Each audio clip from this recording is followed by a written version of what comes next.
aujourd'hui est un jeune artiste de 7 ans d'âge. Ça ne fait que 7 ans aujourd'hui, quasiment pile poil, qu'il est en train de fêter sa première exposition qui a lieu à Saint-Fargeau.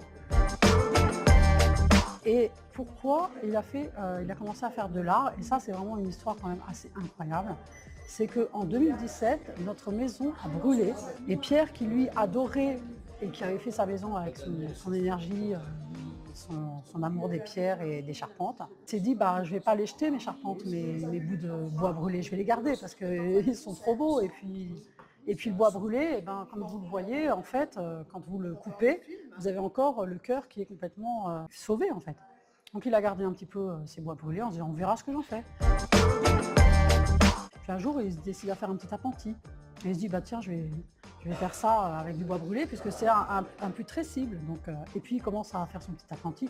Puis il regarde tout ça et il se dit quand même, qu'est-ce que c'est beau. J'ai envie d'en faire quelque chose. J'ai envie d'y rajouter de l'or, le kintsugi, etc.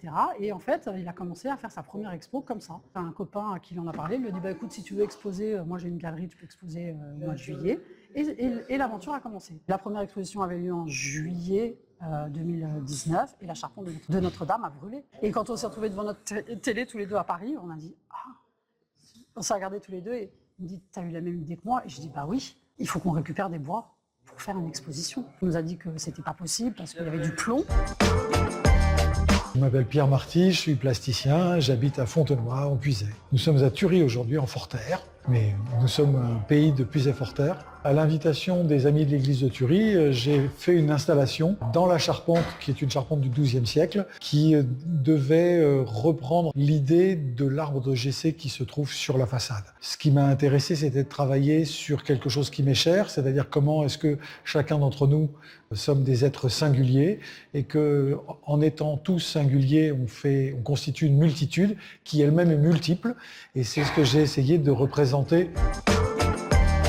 Les amis de l'église de Moutier organisent régulièrement des expositions dans la charpente du XIIe siècle de l'église. Et Michel Moureau, qui connaît mon travail, m'a proposé de faire une installation. Il m'a raconté l'église, il m'a raconté l'arbre de Jessé qui est sur la façade. Ça a surtout croisé une réflexion que j'ai sur le fait que nous sommes tous des êtres singuliers et que cette singularité constitue ensemble une multitude elle-même multiple, plurielle, et que j'ai voulu représenter tout ça dans l'église et que c'est à la suite de cette réflexion que j'ai proposé cette installation qui s'appelle Multitude, qui rassemble des singularités où toutes les pièces, bien qu'étant faites du même bois, travaillées de la même manière, sont toutes uniques quelque part et en même temps toutes semblables, donc toutes singulières dans la multitude.